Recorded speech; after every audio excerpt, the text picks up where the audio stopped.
2002. Almost 25 years have passed since the original release of Gundam. For the past 10, Sunrise has riffed on the Gundam formula with mixed results. Nothing they've made has captured the same amount of attention, or sold the same amount of toys, as the original setting. And while the Universal Century moves merchandise like no other, UC fans aren't exactly a young, growing demographic, and the original series is only becoming more dated. Sunrise decided enough was enough. It was time to remake the original Gundam. A graphical remaster wouldn't be enough, though. In order for Gundam to survive in the 21st century, they'd have to incorporate all they learned since the original series, and update its story to be relevant in a post-9/11 world. This was to be more than just a remake, or even a reimagining. It was to be a reinvention. What we got is, without question, one of the single most popular Gundam franchises ever created. Gundam SEED has made waves unlike any series since the original. It is also, without question, the most divisive Gundam series of all time. Nothing comes close. The Cosmic Era is the setting of Gundam SEED. It consists of 2 television shows, which have been variably remastered and conglomerated into a number of movies. A spin-off movie, and a metric ton of spin-off books and manga. In the grand tradition of Gundam series, and befitting of its genesis, it is a lot like the original Gundam. In the Cosmic Era, the Earth is orbited by a number of space colonies called Productive Location Ally on NEXUS technology, or plants, whose inhabitants are known as coordinators, test tube super babies who have been genetically enhanced to human perfection. They do not get along well with the natural humans still on Earth, who mostly comprise the superstate of the Earth Alliance. To the point where the plants in the Earth Alliance have started nuking the hell out of each other. Until the plant's military arm, the ZODIAC Alliance Freedom Treaty, or ZAFT, invented technology that prevents nuclear reactions from occurring. And then they invented battery-powered mobile suits. ZAFT starts dominating the Earth Alliance in the war until the Federation secretly develops mobile suits of their own, hidden in a neutral space colony. These new mobile suits, with kind of familiar designs, possess special phase shift armor technology that makes them impervious to physical damage, so long as the mobile suit's battery holds power. ZAFT finds out about this and attempts to steal the lot before the Federation can field them, but teenage student Kira Yamato ends up taking control of one, the Strike, and is forcibly conscripted into the Earth Alliance military. But oops, turns out Kira is himself a coordinator, and his childhood friend, Atheron Zala, is piloting one of the stolen Gundams. And given the Earth Alliance and ZAFT both seem to be really interested in mutual genocide, this conflict doesn't seem to be going very well, for anyone involved. As far as setups go, it's pretty good. And as Gundam SEED goes on, it simultaneously does its own thing while leaning very heavily on the tropes and some of the smaller events from the original series. The stakes are higher, and the conflict as a whole is made very personal. It's not just kid thrust into a war he didn't sign up for. It's Kira being forced to fight his friend Atheron, and their challenges in reconciling their place as being both friends and unwitting enemies, as they just keep on killing each other's other friends. And boy, they do sure keep on dying. It's also Kira dealing with the fact that he's on a ship working for a military where people hate his guts just for being born. Pretty good reason to not be thrilled with his lot. But, well, okay. Like I said, the Cosmic Era is very divisive. There are many people who love it and many people who hate it.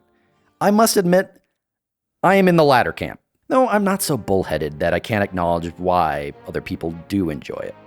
The Cosmic Era is the extreme version of the Universal Century. Everything is taken to the next level in terms of melodrama, character interactions and motivations, the action, even the setting. It very much has a philosophy of more is more. Here's an example.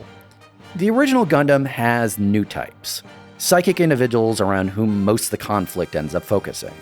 Amuro Ray, the protagonist, is one of the first of these emergent new types, and his abilities end up being pretty key to his survival and the story throughout the original series.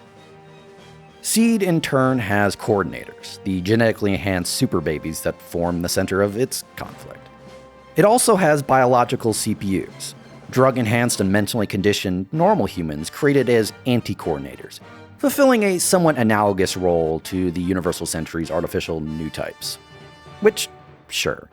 SEED also has SEED factor bearers, people who develop superhuman battle senses that function as a kind of human supermode. But it also turns out SEED also has new types, psychics just like in the original Gundam. The protagonist, Kira Yamato, is a new type SEED bearer coordinator. But he's not just any coordinator, he is the ultimate coordinator, literally born better than everyone else in the human species. More is more! SEED is kind of the ultimate realization of the ethos and philosophy that led to Wing, taking character-driven melodramatic hyperreality and then injecting it into the core narrative arc of the original Gundam. What if you took the conflict between Zeon and Earth, but replaced the class warfare and self-governance themes with mutual genocidal id? What if you took Char and Amuro's sporadic rivalry and made it the entire focus of the show? What if you took Amuro's role as the first of a revolutionary new form of humanity, and instead made him into a messianic figure capable of fighting 1,000 guys at once and beating them all non-lethally like some kind of gun-covered Jesus-Batman hybrid? There are so many things about SEED that rub me wrong. The over-designed mobile suits, everyone having the exact same face, the inexplicable perfect 15-year-old pop idol politician revolutionary love interest, the fact that the initially murky nature of the conflict is basically turned into a good guy versus bad guy narrative when they introduce Orb, the definitely not Japan island nation in the Pacific where coordinators and naturals get along, and despite its size, it can hold its own against everyone just because. That and them introducing two pantomime villains into the plot. The fact that they established that they discovered an alien space whale fossil, and this has no bearing on the plot whatsoever. Ever. And I'm not even going to get started on Gundam SEED Destiny because, one, I wouldn't want to spoil it for those who do actually want to watch it, and two, the amount of bullshit I'd need to get into would make me sound insane.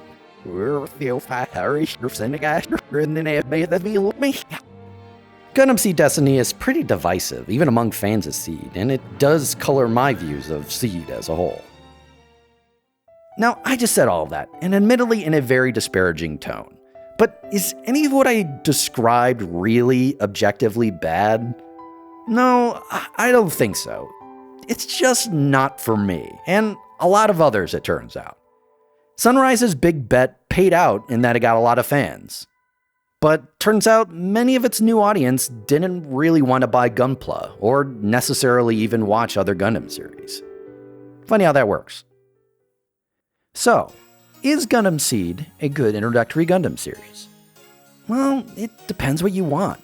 If you're looking for a harder science fiction and the more grounded mecha action that the rest of Gundam is known for, you're not really gonna find it here.